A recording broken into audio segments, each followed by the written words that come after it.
appearing before us for personnel, please do not use your employees' names or potential employees' names. Use job assignment or title and no personal names, please. First item on our agenda is to approve our minutes from August.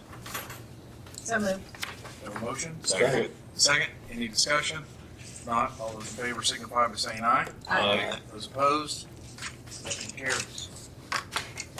Next thing on the agenda is a discussion regarding the new county mechanic position that is located at the Sheriff's Department. The Sheriff's not here, but the Major's here. Are you prepared to have that conversation? The sheriff's on his way. I'd be glad to talk about it. I think that the outstanding point for discussion is that as we do this transition, and I know the job's been posted, there's not a candidate being considered to be hired at this point, but it was the discussion about the placement of the budget for the remainder of 2025. Those line items currently reside in the commissioner's budget, and our thought was they would just stay in the commissioner's budget for the balance of 25, and us not transfer those monies, and then in 26 it'll be in your budget in the sheriff's department. So we would, go ahead and step up. Sure. Is the assumption that we would proceed with the hiring process and interviewing and so forth through the sheriff's office then? Yes. So it's all the same, except the budgeting is just gonna come from commissioners instead of in our line item, and January 1st it'd switch over. Correct, just for the balance of the year. And what about the line items for supplies and equipment, things like that? Same That thing? remains in the commissioner's budget for the balance of the year. Okay. We've already transferred all that into sheriff's budget for 26. Okay. And here comes the sheriff. Well, hopefully I'm right. You'll find out here pretty quick. Sheriff, all you have to say is I agree. I agree. There's a lot of trust. Wow. Tend to move along quicker than I anticipated this morning. No worries. We were discussing the mechanics position at the sheriff's office. I know that you're taking applications and Yes. conducting interviews. I was sharing with the major that our thought is that for the balance of 25, the equipment line items that currently appear in the commissioner's budget would remain in the commissioner's budget for the balance of the calendar year. Okay. But in the 26 budget that we're working on, all the supplies, they're being moved to your budget, Okay, and the employee. okay, very good. And I know you'd received some applications, but you're still accepting applications, correct? That's correct, yes.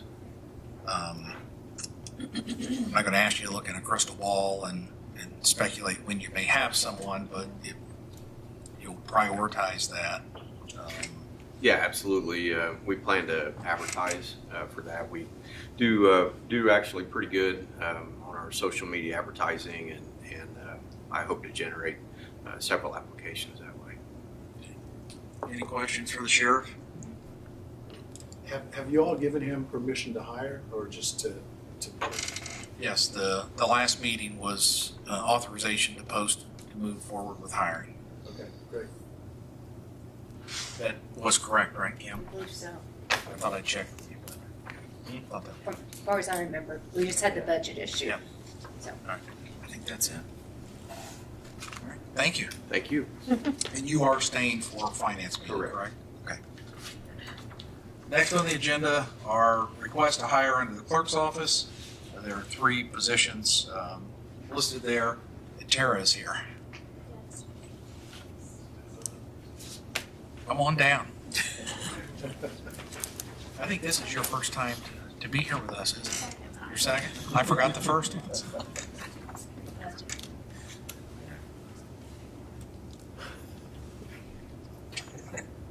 All right, so you have 3 positions listed, and obviously with the new policy that we have, as you appear before council, it's a request to post, to accept applications, then we as council are required to do our due diligence with you to determine if that position will be refilled or if there'll be changes made.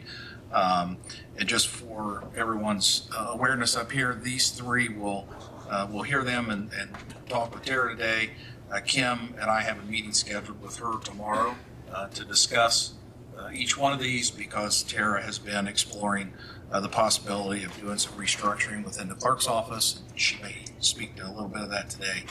And then we'll come back with the findings. So I guess just a brief overview of the responsibility for each one of those. So let's start with the small claims clerk. That's covering our evictions and small claims in the small claims office. And it's item 11040. And that is our person that passed away recently too. So replacing a full-time. Yes, it's Position. replacing her full time.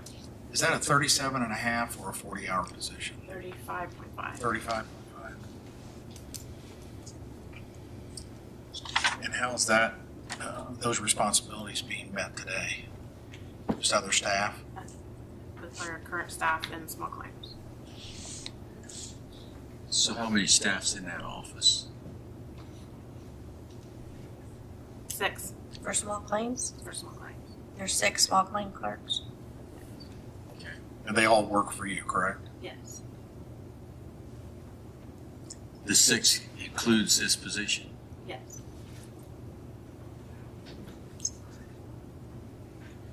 Um, 10860, voter registration supervisor.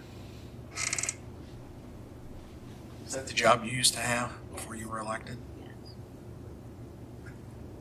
And then the one below that, the registration deputy clerk, they're both in voter registration.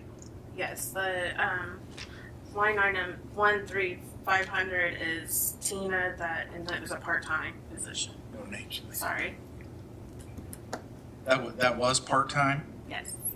and your intention is to leave it part-time? Yes. How many employees are in voter registration? 1 full-time and 2 part-time. So you still have one part-time in there covered right now. Yes. Okay. Any questions for Tara?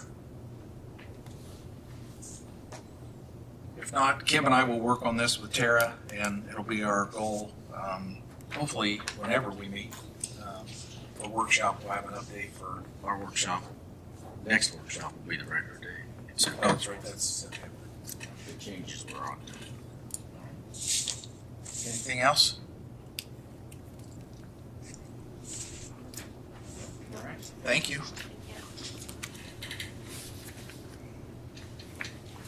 Next is Fairgrounds, Sales and Marketing Coordinator, Steve.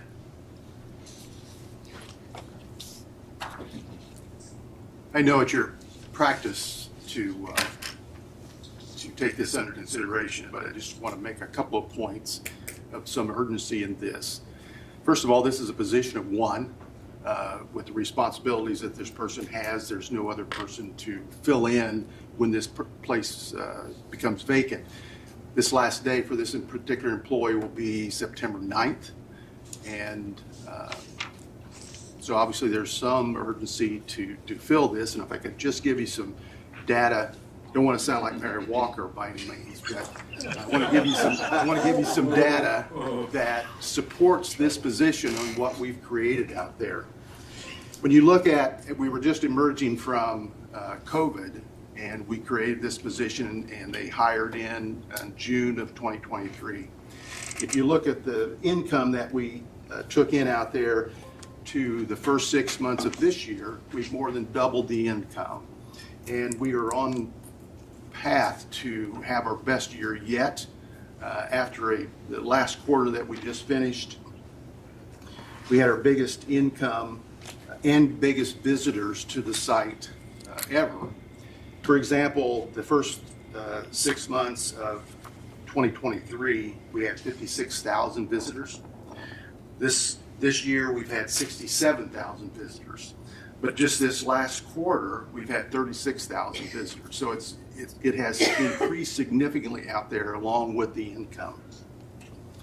We've also, this last quarter was very busy with rentals.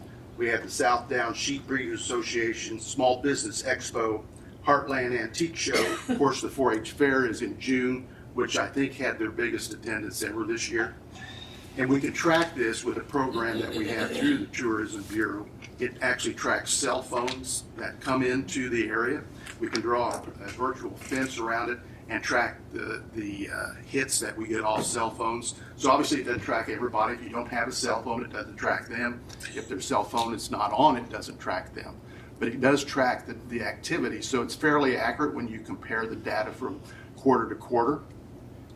It also is able to track where they went prior to coming and where they went after they left the fair. And I have to say the McDonald's is right up there first.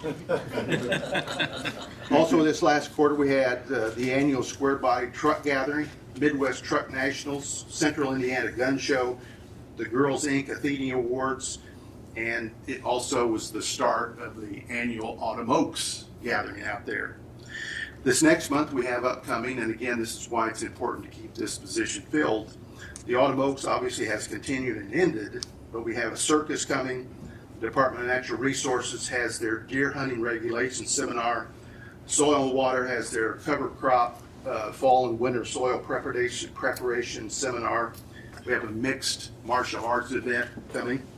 The Veterans Resource Fair and hiring event is there in September. And the Boys and Girls Club Smart Futures Dinner featuring IndyCar driver Tony Kanaan and his wife is there in September as well. We're also able to compete on the national level. We're getting events that normally would not come here. For example, the Indiana Quilt Show now has an event here for the first time next year.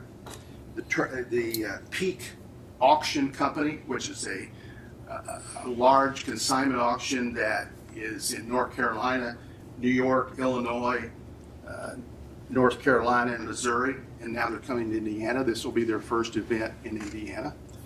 And then we also have, for the first time this year, and they're coming back next year, the UKC Midwest Classic, which is a dog show. But one of the biggest ones that we landed, because we competed against other communities larger than Richmond, Indiana. We're going to have the National Trappers Association coming next July, and this year it was held in Harrisburg, Virginia, which has a population of 51,000. But the year before that it was in Sioux Falls, South Dakota, that has a population of 210,000. And we competed to get that. And so our facilities and our efforts seem to be paying off. We created a new website in just the first 9 months of this year. We've had over 20,000 visits, which is more than the previous 16 months prior to that.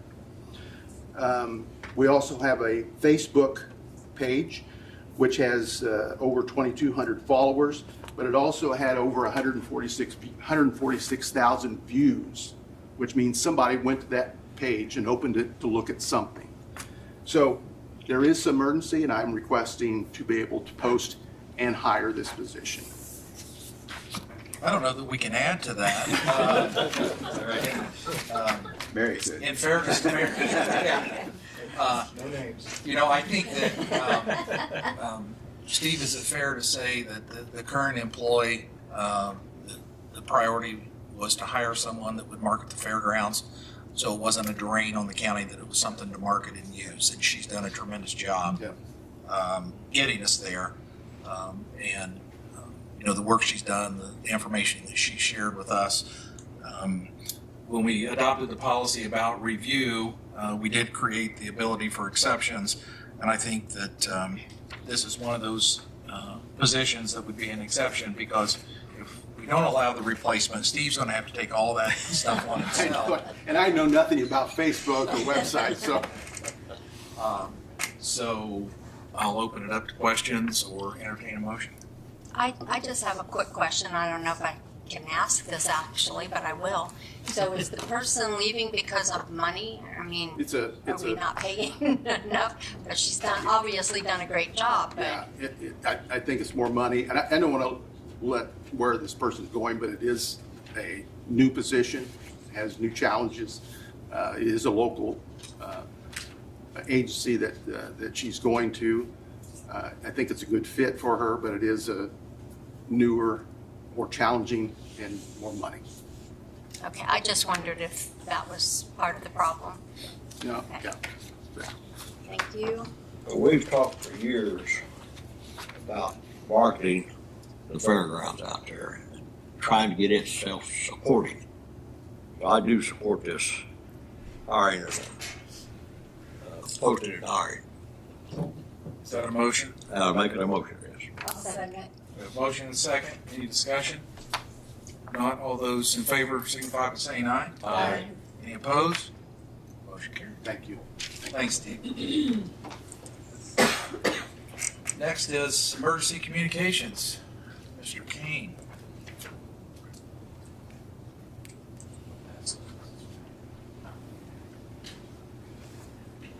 Good morning. Good morning. Morning. Good news is I'm not here asking for more money for a radio project, so that's, Oh, just wait. I've been on the phone since 7 o'clock this morning. You're I gonna bet. spend some. today. So we've been fortunate enough that we have been fully staffed and fully trained for over 2 years now. And so we were notified just late last week in writing that one of our long-term employees is planning to retire right after the first of the year. So with that, we have to begin a hiring process. Our hiring list that we maintained is only good for a year. We didn't have to utilize it, and so we will be starting from scratch. And that's about a 3-month process. So we would like to go ahead and get permission to post that in the very near future, so we can begin that process to have someone ready to go when that individual retires. It would not be starting prior to, it would be when that person retires. So that is the request. It has not been approved by commissioners, so your vote or your decisions would be contingent upon them approving it as well. Matthew, your hiring list is good for 1 year, correct? Correct. And how many people do you put on your hiring list? Do you have a set number? Oh, the most I think we have is maybe 4 or 5 that we've done in the past. And after you establish that hiring list, the next vacancy occurs, you just hire off of that, Pull from that list. from that list. Mhm. I will say that Matthew's been recognized at the state level. He is one of very few 911 centers in the country that has sustained a steady employment numbers. He and Aaron do a fantastic job, and even in the state of Indiana, we've had conversations about what are we going to do with 911 calls when we don't have any bodies in the seat because we don't have enough people to work. And these two have done a tremendous job here doing that. I hope that continues. I hope so too. The 911 center was, along with the sheriff's office, was another one of those departments that we talked about considering exceptions in the post and hire. This is a little different because it's to conduct the hiring process to establish the eligibility list. So I have a question, even though you, obviously you're gonna hire people that have experience. If you need to bring them in early, don't forget we have that training fund that Correct. you could pay someone from if you need to. I appreciate that. We haven't had to utilize that for that purpose. Just to make It's a something we transition. could consider. Sure. Make the motion for all the reasons that have been articulated and the exception to go ahead and make approval for this. Second. We have a motion and a second. Any discussion? If not, all those in favor signify by saying aye. Aye. Those opposed? Motion carries contingent upon commissioner's approval. Thank you. Thank you. All right. Next on the agenda is a salary ordinance amendment. Kim? We have salary ordinance amendment 2025-08, and this is in regards to the health department. It is to add a fund 9165 to the salary ordinance, and the line number would be 13480. This is for what has been previously approved, the part-time physician's assistant, which would be at $75 per hour up to 20 hours per week. I would move we approve that amendment to the salary ordinance as we have taken action previously to put that position in place. A second. Have a motion and a second. Any discussion? None. Those in favor signify by saying aye. Aye. Those opposed? Motion carries. Thank you. Thank you. That is the end of the agenda for personnel. I would move we adjourn. Second. Motion second. All those in favor signify by saying aye. Aye. We are adjourned. Thank you.